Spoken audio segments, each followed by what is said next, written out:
Saúdo a todos com a graça e com a paz do Senhor Jesus Cristo. Quero nesse instante deixar o meu abraço a você que tem assistido aos meus vídeos. Peço a você que já é inscrito em meu canal, compartilhe os meus vídeos com outras pessoas, com amigos, com grupos, para que eles possam também ouvir a palavra de Deus, e aqueles que ainda não são convertidos, que o Espírito Santo venha trabalhar através da palavra do Senhor. Pois bem, ainda você está me ajudando, a ser um proclamador da palavra de Deus. Quando você compartilha o vídeo, você também está pregando a palavra de Deus. Você está me ajudando a proclamar o Evangelho. Pois bem, vamos, se você tiver a Bíblia perto de você, abra Romanos capítulo 7, a partir do versículo 1, nós vamos falar acerca do adultério. O apóstolo Paulo nos explica sobre isso de forma assim, muito categórica, Nós vamos mais ou menos entender o que é adultério, em relação ao marido e mulher. Isso vai abrir a nossa mente para andarmos em santidade diante de Deus. Eu sei que não é fácil resistir às tentações do mundo. Eu sei que não é fácil resistir aos desejos da carne. Mas com a ajuda do Espírito Santo, nós conseguiremos. Amém? Diz assim a palavra do Senhor. Nós vamos até o versículo 6 nesse tema, Nós vamos até o versículo 6. Capítulo 1 diz o seguinte: Meus irmãos, falo a vocês como uma pessoa que conhecem a lei. Acaso vocês não sabem que a lei tem autoridade sobre alguém apenas enquanto ele vive? Então, preste bem atenção. A lei ela só tem autoridade sobre o homem enquanto ele vive. Essa lei aí que eu estou falando é a lei da terra, a lei da terra. Por exemplo, eu cometi um pecado, eu cometi um grave incidente, um assassinato, alguma coisa errada na minha vida, uma hipótese, Aí a lei vem,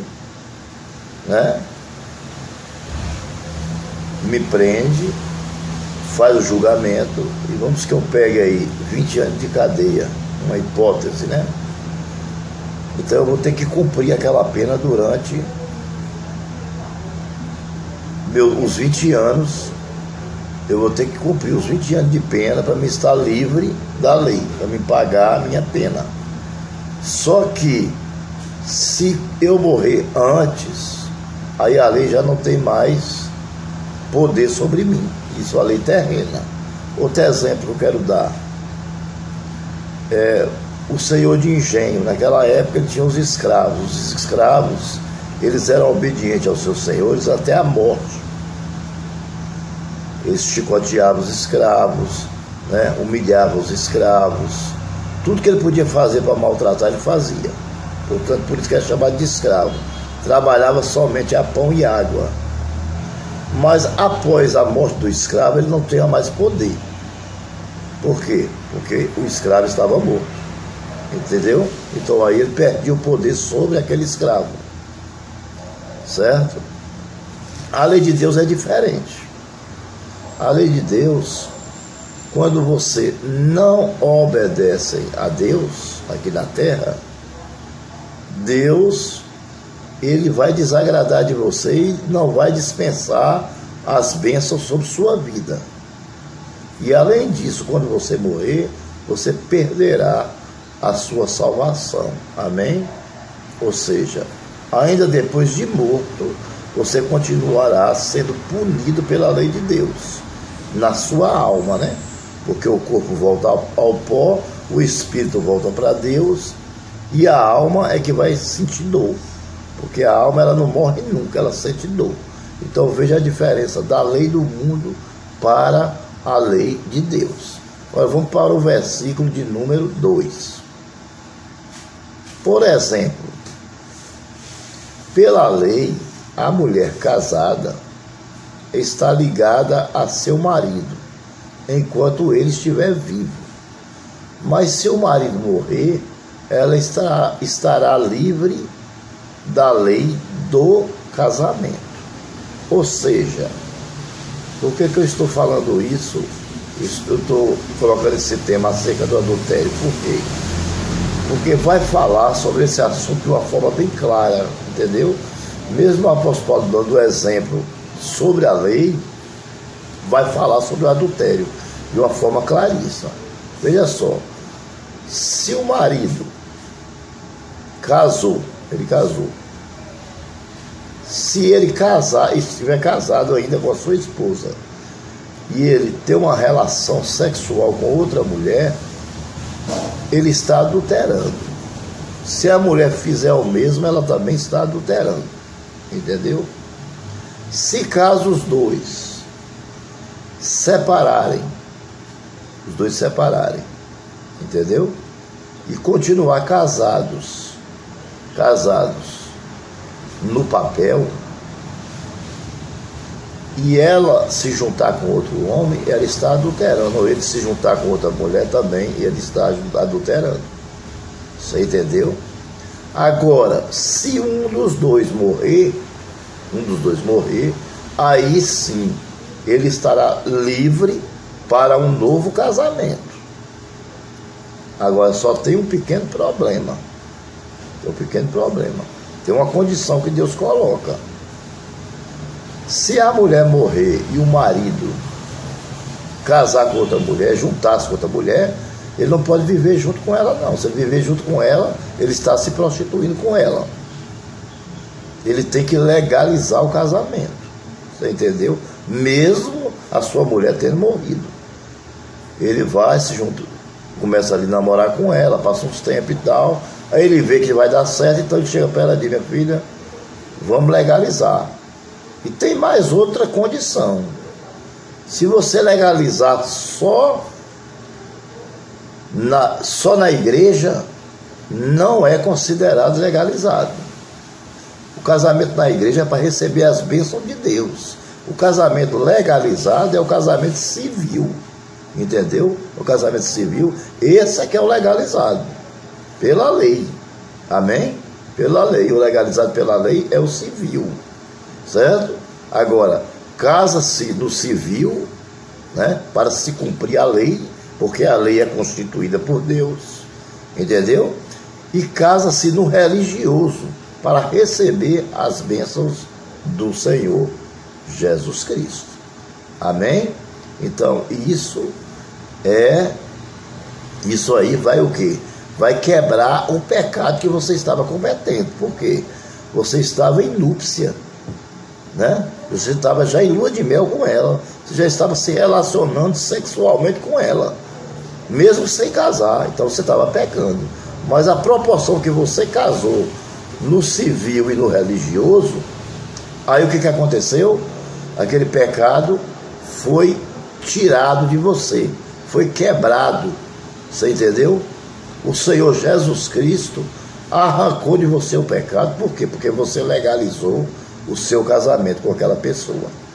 Ah, mas eu não vou legalizar porque eu ganho 5, 10 mil reais e aí se eu morrer vai ficar para ela. Ou então tem uma casa, meus filhos têm que dividir com ela. Você é que sabe. Qual é melhor, dividir a casa com os filhos e a mulher ir para o céu, ou deixar a casa só para os filhos e ir para o inferno? Aí você escolhe. Porque se você não casar, não vai legalizar o seu casamento. Então a Bíblia é o seguinte: é sim, sim, ou não, não. Ou você é, ou você não é. E quando você erra, você tem que pedir perdão. E se precisar legalizar algo para Deus perdoar, você tem que legalizar. É assim que a Bíblia nos explica. Amém? Do contrário, estaria em adultério. 3. Versículo 3. Romanos 7, 3. Se você acha que são palavras minhas, pega a Bíblia e leia. E confirme. A Bíblia está aí em cima da sua estante. Talvez tenha até cheio de poeira, né? Talvez faz tempo que você não pegou nela, né? Mas se você não pegou, agora está na hora de pegar. Limpa a poeira da Bíblia, abre Romanos 7 e começa a acompanhar a partir do 1, que você vai ver que eu não estou errado. 3. Por isso, se ela se casar com outro homem, enquanto seu marido ainda estiver vivo, será considerada adúltera. Está vendo aí? Ou seja, você deixou o marido e casou com outro. Ele está vivo. Você está adulterando. Será considerada adúltera. Mas se o marido morrer, ela está livre daquela lei. E o mesmo que venha a se casar com outro homem, não será mais adúltera. Por quê? Porque ele morreu. Então, a Bíblia só defende um novo casamento sem adultério em caso de morte, ou do marido ou da mulher. A Bíblia é bem clara, bem esclarecida, e olha o que aqui nós estamos lendo, não é no Velho Testamento, não, nós estamos lendo no Novo Testamento. Amém? Está certo que tem agora aí a lei do divórcio. A lei do divórcio. Sobre o divórcio, Deus diz o seguinte, que o certo é que a mulher vivesse até que a morte o separasse. Mas por causa da dureza do coração do homem, veio-se o divórcio. Veio-se o divórcio. Então hoje você tem essa outra saída, que é divorciar-se, né? Se você conseguir ficar solteiro, fique. Se não conseguir, arrume outra. Bom, eu não garanto que você não está pecando. Em relação ao divórcio, eu não garanto, eu não lhe dou essa garantia. Seria melhor que você examinasse melhor as escrituras, certo? Eu acho que o correto é você viver até que a morte o separe, né? Eu acho, né? No meu ponto de vista. Não estou dizendo que não sou pecador, estou sujeito a pecar, assim como todos nós estamos, né? Mas nós vamos pedindo graça a Deus, para que Deus vá nos consertando a cada dia. E vai nos tirando, né? Vai tirando o pecado, né, de nós, né? Vai nos limpando, né? Vai nos regenerando e vai nos santificando a cada dia, vai nos justificando a cada dia. A cada dia que a nossa vida espiritual possa ir melhorando nesse sentido. Pois bem, versículo 4. Assim, meus irmãos, vocês também morreram para a lei, por meio do corpo de Cristo. Ou seja, Cristo veio, certo? Nós que vivíamos na lei do pecado, recebemos Jesus como nosso Salvador, por meio do seu corpo, entregue por nós, na cruz do Calvário, dilacerado por nós, e nós nos tornemos o quê? Agora, participantes do reino de Deus, com Cristo, co-participantes. Amém? Agora nós também fazemos parte do reino de Deus, através de quê? Da sua morte, através de uma entrega, né? Assim, meus irmãos, vocês também morreram para a lei, por meio do corpo de Cristo. Então, quando você recebe de Jesus Cristo, sua vida, amém? Você vai lembrar de que ele morreu na cruz, entregou o seu corpo para ser dilacerado e derramou o seu sangue precioso para nos salvar, para pertencerem a outro, aquele que ressuscitou dos mortos, a fim de que venhamos a dar frutos para Deus. Então, da mesma forma que o casamento correto, né, legalizado, ele vai dar frutos, né, bons frutos. A mesma coisa é quando morremos para a lei do pecado e nascemos para Cristo, né? Vamos começar a dar frutos, né? De 100, de 60 e de 40, né? Entendeu? São os frutos bons que o Senhor nos fornecem a dar às pessoas através da pregação da palavra de Deus. Os frutos é a obra de Deus, né? É fazer a obra do Senhor, é pregar a palavra, é esclarecer a Bíblia, é interpretar, é obedecer a Bíblia, é levar essa palavra a outras pessoas para que outras pessoas sejam salvos, entendeu? Um casamento correto, sem adultério, também dá bom fruto. Mas se o adultério entrar na sua vida, aí o adultério acaba com a sua vida, tanto com a sua vida espiritual, como com a sua vida moral. Amém? Diante dos seus familiares, dos filhos e da sociedade. Então, é uma coisa que não é boa, né? O adultério não é bom. nem quando adulteramos em relação a nosso casamento, da mesma forma quando adulteramos em relação a Cristo. E quando é que nós adulteramos em relação a Cristo? Quando deixamos de adorar Ele para adorar uma imagem de escultura, quando deixamos de adorar Ele para ir assistir um jogo de futebol, para idolatrar um bem material. Tem pessoas que amam mais a mulher do que a Deus, que amam mais os filhos do que a Deus, que amam mais os bens materiais do que a Deus. Então aí está adulterando. 5. Pois quando éramos controlados pela carne, ou seja, pelo pecado, né, as paixões pecaminosas, despertava pela lei que atuava em nossos corpos, de forma que dávamos frutos para a morte. Então, quando nós éramos controlados pela carne, pelo desejo da carne, né, ou pelas paixões pecaminosas. O mundo está cheio de paixões pecaminosas, né? Entendeu? Cheio de coisas, de pratos, assim, que a gente olha com os olhos, são bem apetitosos, né? Aí, mas só que depois que você prova dele, e depois no final que você vai analisar, você vê que você cometeu um grande erro de ter provado daquele prato, né? Por quê? Porque você chegou a um ponto em que passou dos limites, né? Passou dos limites. Aí o Espírito Santo de Deus que habita em você, ele cobrou de você, ele cobra, né? Aí vem o arrependimento, né? O arrependimento, né? O remorso não adianta. Foi o que Judas teve. Judas teve remorso, por isso que ele se suicidou, né? Nós não.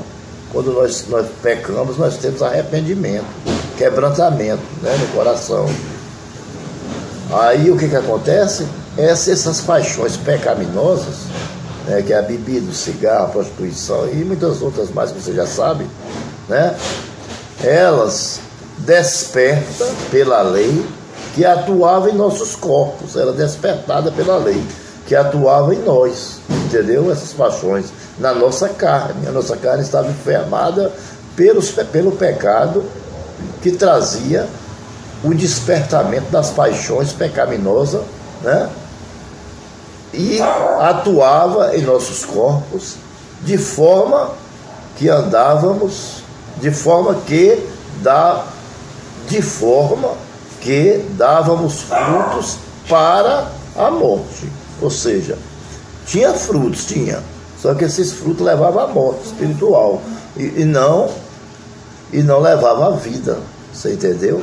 Então, para nós darmos frutos que levam à vida, nós temos que abandonar o pecado, renunciar às paixões pecaminosas e viver na lei de Cristo, para darmos frutos para a vida.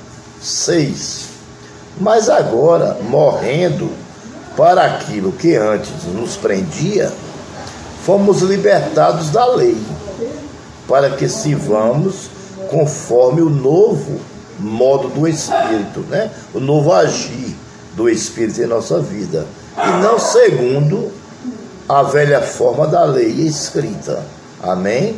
Então, da mesma forma que você adulterava, mas você deixou de adulterar porque você recebeu Jesus Cristo em sua vida, da mesma forma que você vivia na lei escrita que lhe levava ao pecado, você agora vive em uma novidade de vida, porque o Espírito de Deus atua em você. Então aquela velha criatura acabou. Hoje você é uma nova pessoa, certo? Você é uma pessoa nova em Cristo Jesus. Você é um ser diferente, porque o Espírito Santo habita em você. Não pelos seus méritos você alcançou isso, mas pelo mérito da morte de Cristo na cruz e do derramamento de sangue de Cristo na cruz por nós. Amém? Então, se você está vivendo em uma situação dessa, então legalize a sua situação. E se você está vivendo ainda na lei do pecado, né? Do mundo, das paixões pecaminosas, então abandone ela, e é muito fácil de você fazer isso. Jesus já morreu por nós, né? Então basta agora você vir até Ele e se entregar a Ele. E aí Ele vai fazer 3 coisas em você, inicialmente. Vai lhe regenerar, vai lhe justificar e vai lhe santificar. E depois o que vai acontecer? No final da sua vida, quando você partir desse mundo, você vai ser glorificado, que será o 4º processo da sua vida, que é regeneração, santificação, justificação e depois glorificação. E você entrará no céu pelas portas, herdará sua salvação eterna e viverá com Cristo para sempre. Que Deus os abençoe e até o nosso próximo estudo. E não se esqueça de se inscrever no meu canal, deixar o seu like, ativar o sininho, para que possamos estar enviando a você os nossos estudos bíblicos e as nossas pregações.